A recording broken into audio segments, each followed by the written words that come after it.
Kota Denpasar merupakan salah satu tempat bersejarah yang menjadi awal perjalanan KMADI hingga saat ini. Organisasi Kesatuan Mahasiswa Hindu Dharma Indonesia atau KMHDI secara resmi berdiri di Kota Denpasar, tepatnya di Universitas Hindu Indonesia atau UNHI. Bagaimanakah sejarah perjalanan waktu KMHDI yang bermula di Kota Denpasar hingga kini mampu berkontribusi di Indonesia? KMHDI telah resmi berdiri sejak 3 September 1993. Pada usianya yang ke-28 ini, KMHDI tentu telah mengalami perjalanan yang panjang. Berawal dari Kongres Nasional Pertama Mahasiswa Hindu Dharma Indonesia yang diketuai oleh Idewo Putugandita Rai Anom. Kalau tiang ingin bercerita mengenai perjalanan terbentuknya atau proses awal terbentuknya KMHDI, terus terang tiang harus sampaikan bahwa beliau Anom bukanlah pencetus ide awalnya. Tiang terlibat ketika rekan-rekan mahasiswa Hindu Indonesia sudah membahas bagaimana caranya mewujudkan terbentuknya KMHDI ini. Apakah dibentuk panitia, apakah dibentuk juga dokumen-dokumen seperti rancangan anggaran dasar, anggaran rumah tangga, dan sebagainya. Itu tiang baru terlibat, dan itu terjadi di tahun 1991 dalam sebuah pertemuan seminar nasional umat Hindu Nyepi, pasca Nyepi, di kampus ITS di Sukolilo. Ini yang kebetulan nih bawa dokumennya ya.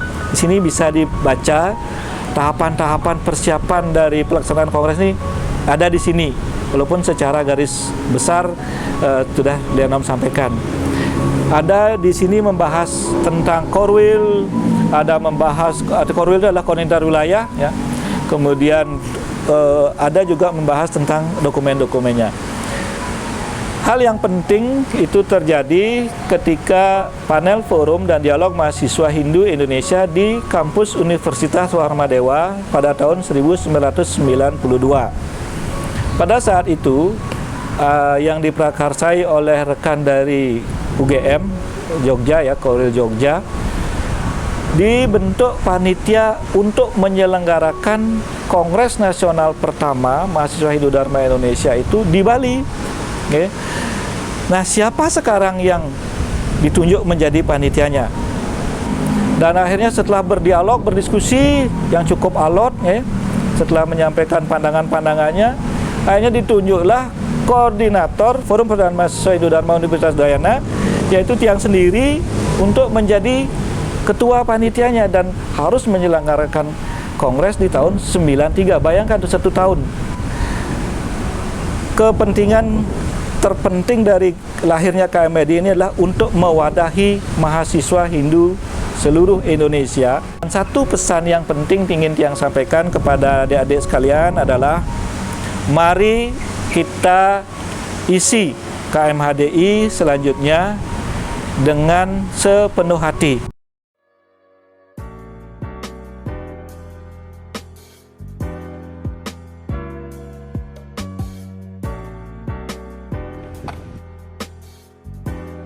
KMHDI pun terus berkembang di Indonesia, hingga akhirnya pada tahun 1995 terbentuklah pimpinan daerah KMHDI Bali.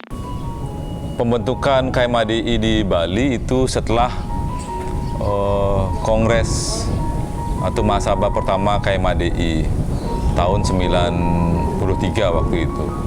Nah, kebetulan Kongres saya tidak terlibat dan ya terusik lah.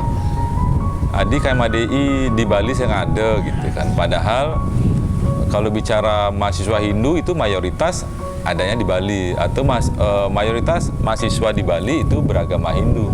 Ada organisasi mahasiswa Hindu yang namanya KMHDI secara nasional, kok malah di Bali nggak ada. Ini teman-teman mahasiswa Hindu di Bali itu terusik. Ya akhirnya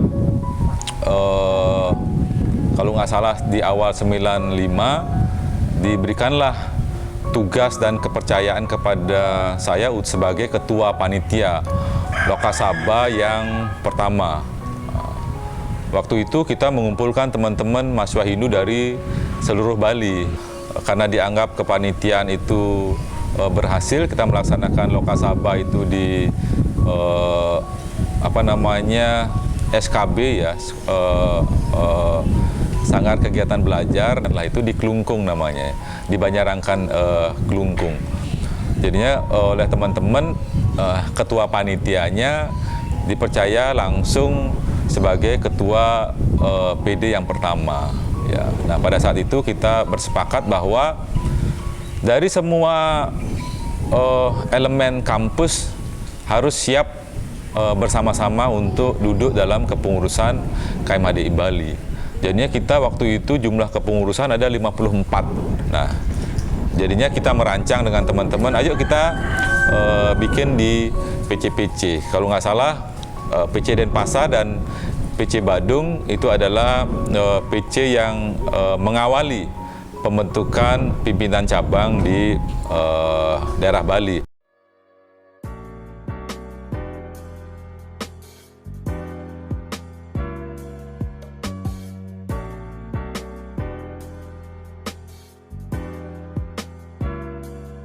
Berawal dari pembentukan pimpinan daerah KMHDI Bali tersebut, setahun kemudian pada tahun 1996, akhirnya terbentuklah pimpinan cabang KMHDI Denpasar melalui sabe pertama PC KMHDI Denpasar yang dilaksanakan di Pura Sakenan. Pada saat zaman saya menjadi ketua PC Denpasar periode pertama, pengurus dan anggotanya adalah ketua dan pengurus masing-masing UKM agama Hindu yang ada di masing-masing kampus tersebut. Jadi di periode pertama memang kegiatan saya lebih banyak berfokus kepada konsolidasi kepengurusan PC Denpasar, terus yang kedua pengenalan PC Denpasar ke kampus-kampus, dan yang ketiga kita juga mengikutkan atau melibatkan diri kepada kegiatan-kegiatan yang ada di kampus tersebut. Setelah periode itu, perekrutan anggota kami di PC Denpasar memang saya masih fokus kepada kampus-kampus karena Karena di kampus-kampus itulah sebenarnya basis masa kita, perwakilan-perwakilan dari mahasiswa Hindu yang ada di Denpasar itu. Dan kegiatan yang paling banyak kami lakukan pada periode pertama itu, yang pertama mungkin mengikuti kegiatan-kegiatan yang dilakukan oleh teman-teman di kampus masing-masing, yang dilakukan oleh UKM agama Hindu. Terus yang kedua kegiatan keagamaan, baik itu di teater, kerja sosial dan lain sebagainya di pura-pura. Terus yang ketiga adalah seminar. Memang tidak banyak kami melakukan kegiatan pada saat itu karena saya masih fokus adalah konsolidasi dan rekrutmen keanggotaan, pengenalan kepada masing-masing kampus yang ada di Denpasar.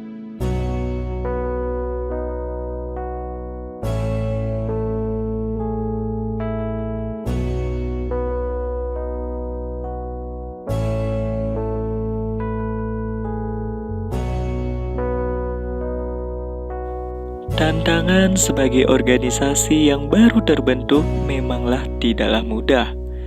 Pada periode kedua ini, pengurus PC KMHDI Denpasar cenderung lebih mengisi diri sebagai wujud penguatan internal organisasi. Kita jatuh bangun, ada kegiatan, kadang tidak, tapi artinya kita tetap melakukan program-program karena memang dulu program-program kita juga ada pengkaderan, ada kegiatan pengabdian, penanaman pohon, persembahyangan. Akhirnya kemudian kita harus bersikap terhadap situasi sosial. Nah memang karena zamannya waktu itu begitu. Terkait dengan zaman sekarang sudah semua serba teknologi informasi, semua berbasis media sosial. Sekarang kan ranah perjuangannya tidak hanya di lapangan tetapi juga di dunia maya. Nah, sehingga apa? Kaderisasi ke depan saya sih berharap juga dilakukan dengan menjemput bola. Ingat loh, kekuatan kita sekarang tidak hanya how to power sharing, tetapi how to mobilization. Jadi kita harus mengimbangi wacana-wacana negatif di media sosial dengan juga menggempur dengan wacana positif.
PC KMADI Denpasar tidak hanya melibatkan mahasiswa Hindu yang berasal dari Denpasar saja.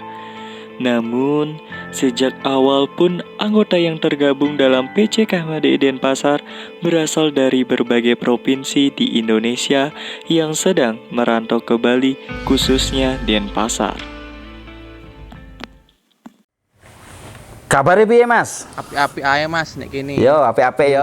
Yes, Ya aku di Bali. Apik-apik. Keluarga sehat, Mas. Sampean ning Lampung piye? Aku nek Lampung karo keluarga yo. Apik yo. Kabare. Suwun, Mas. Salam kalau keluarga kabeh yo. Nggih, Om, Swastiastu nggih. Suksema. Swastiastu, Mas. Nggih. Ya, akhirnya tanpa diduga-duga hari ini saya bisa berkomunikasi dengan senior saya yang namanya Mustaqim. Dari nama barangkali saudara berpikir bahwa Mustaqim itu tukang gali sumur atau tukang gali kubur, salah. Beliau adalah seorang ketua PC KMADI Denpasar yang berasal dari Jawa Timur, dari Malang.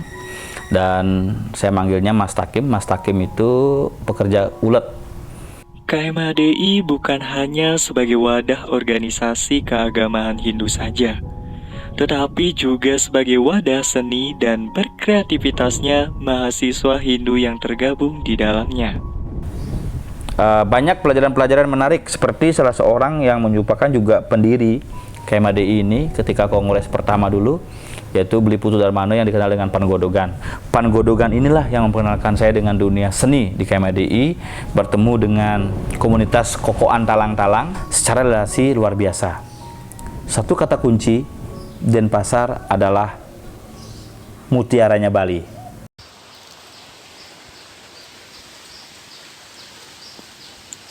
Masihkah kalian ingat dengan kendaraan tradisional khas Denpasar ini? Yap, ini adalah dokar hias. Dan pada zamannya PC KMADI Denpasar kerap mengadakan lomba dokar hias secara rutin setiap tahunnya. 2005 Februari itu kan hari ulang tahunnya Pemkot. Pada waktu itu mengadakan acara dokar hias. Pemkot percaya terhadap KMADI bahwa bisa menjalankan acara ini dengan baik. Dengan kegiatan lomba dokar hias tersebut, PC KMADI Denpasar telah berkontribusi nyata dalam upaya melestarikan budaya dan potensi daerah. Di kepengurusan 2004-2006, Mbok sebagai Ketua PC KMHDI Denpasar, cewek yang pertama. Nah, itu deh. Jadi pecah telur. PC KMHDI Denpasar kerap bersinergi dengan pemerintah daerah setempat dalam melaksanakan berbagai kegiatan menarik. Di KMHD kita kenal itu Meboyo, Melaja, Mekaryo. Jadi ya Meboyo kita kalau diajak bercanda, dicandain, ya kita santai aja. Kemudian dikasih dites untuk kita bagaimana belajar dengan baik kita bisa lakukan, bekerja dengan baik kita lakukan. Jadi belajar, bercanda, bekerja. Dengan keterbatasan perangkat teknologi yang ada, PC Denpasar itu cukup eksis. Kenapa? Karena kita sering muncul di media. Jadi kekuatan kita dirilis yang membuat kita dikenal. Perjalanan KMADI khususnya di Bali pada periode ini semakin berkembang. PC KMADI Denpasar turut membantu PD KMADI Bali dalam pembentukan PC KMADI Bangli pada tahun 2009. Kader-kader Denpasar tuh sedikit norak tapi hebat, sedikit eksis tapi narsis gitu. Terlihat jarang serius tapi sangat serius gitu. Seberapapun besar pekerjaan pasti selesai, seberapa besar pun ada masalah pasti selesai. Secara internal enggak sampailah keluar-keluar gitu. Jadi kita punya ciri khas sebenarnya di internal Bali saja, ciri khas Denpasar itu sangat unik gitu. Pokoknya terkenal PC Denpasar tuh senior, bukan seniornya, pokoknya pengurusnya demen Meboyo kan bro. Zaman saya tuh pengurusnya demen Meboyo, sing ten serius setiap pertemuan Meboyo, kakak Kiki gitu. Tapi itu yang membuat keakraban. Tapi ketika Denpasar buat garap mahasiswa oke gitu. Tapi dengan tentu dibarengi dengan teman-teman PC yang lain. Oh ya lagi satu juga saya bukan bermaksud untuk memunculkan Denpasarnya, tapi pada zaman pengurusan saya dan PD-nya Tanju, di Bali berhasil membentuk satu cabang, itu PC Bangli. Zaman kepengurusan saya di PC yang dibantu oleh semua pengurus, kemudian PD minta PC Denpasar tolong bantu untuk pembentukan PC Bangli lagi satu, karena di sana kan IHD di Bangli ya, dan kader kita kebanyakan Denpasar.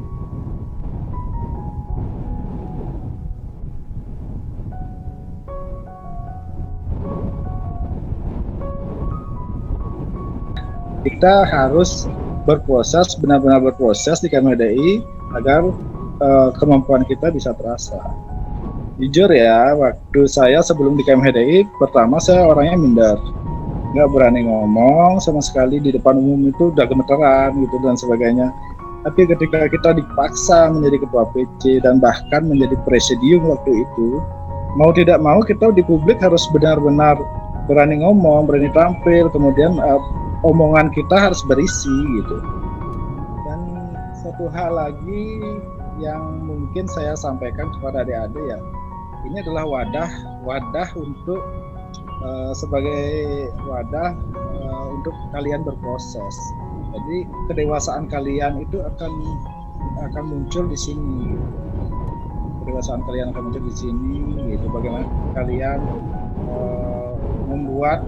mempengaruhi teman-teman kalian yang tidak berorganisasi menjadi ikut berorganisasi, mendapatkan relasi yang banyak, kemudian pengalamannya luar biasa sekali. Walaupun KMHDI sebagai organisasi formal, tetapi tidak membatasi ruang persaudaraan antar kader. Bermain game menjadi salah satu aktivitas non-formal yang dapat menumbuhkan ikatan emosional kader di PC KMHDI Denpasar.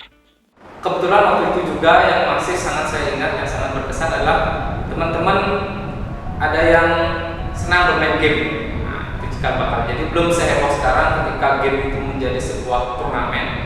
Tapi waktu itu masih hobi. Nah, hobi. Jadi ada beberapa teman. Awalnya hal ini menjadi sebuah problem ya, karena teman-teman mengumpul di sekretariat bukan fokus terhadap organisasi, tetapi main game gitu istilahnya. Tapi akhirnya saya melihat peluang di sana. Kenapa tidak teman-teman yang hobi main game ini juga difasilitasi? Akhirnya waktu itu dibentuk kepengurusan, bukan kepengurusan, non bidang. Dibentuk non bidang yang mewadahi teman-teman yang senang main game. Ternyata ide-ide itu bisa mengalir ketika kita ada dalam situasi yang nyaman, situasi keluargaan. Terkadang terlontar itu saja secara tidak sengaja, tidak mesti di hal-hal yang serius, rapat dan serius misalnya. PC PC KMRI Denpasar tetap mengupayakan agar solid di internal organisasi dan mampu berjuang di eksternal organisasi. Upaya-upaya yang dilakukan waktu itu adalah pendekatan secara personal. Jadi secara personal kita upaya mendekatkan diri dengan kader. Penguatan di internal itu yang paling penting menurut Lee. Karena dengan solid di internal kita tuh bisa dengan PD ke eksternal, berhubungan dengan OKP lain, pemerintahan dan sebagainya, ataupun berkegiatan. Kalau di internal kita nggak kuat, kita akan bergerak susah jadinya gitu.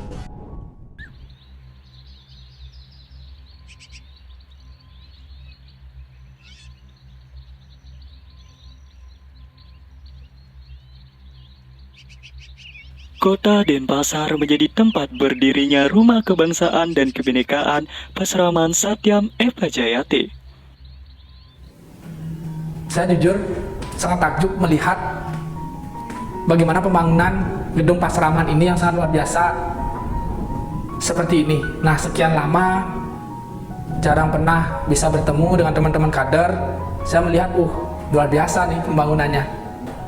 Dulu jujur aja, waktu angkatan saya memang semangat teman-teman ada, cuma terkadang kita kendala karena mungkin kesibukan teman-teman, tetapi tidak mematahkan semangat untuk di angkatan saya.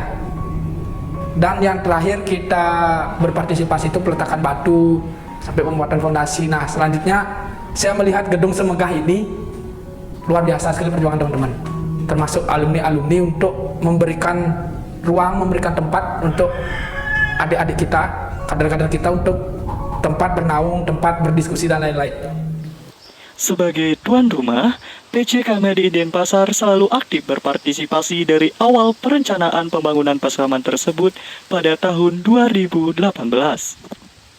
PC KMHDI Denpasar telah melewati berbagai rintangan dari berbagai zaman, hingga akhirnya PC KMHDI Denpasar mampu membuktikan yang terbaik melalui konsistensi hasil karya nyata untuk Indonesia. Ini itu ada perubahan struktur kepengurusan, di mana kepengurusan yang sebelumnya itu ada 4 bidang. 4 bidang ini ada bidang kaderisasi, bidang organisasi, kemudian humas, dan penelitian dan pengembangan. Namun di periode 2018-2020 bidang humas ini diganti menjadi bidang data dan informasi, sehingga diperlukan data-data kader itu dari tingkatan cabang. Waktu Sabe itu jadinya itu adalah humas yang terakhir dan DDI yang pertama muncul. Nah, di periode 2018-2020 selain melanjuti juga menambah apa yang kreasi-kreasi sebelumnya itu sudah terlaksana dan belum dilaksanakan. Pencapaiannya di tahun pertama itu mendapatkan KMHDI Award aktif di sosial media. Kemudian yang kedua, di tahun kedua itu di Mahasabe kemarin itu dapat tertib administrasi.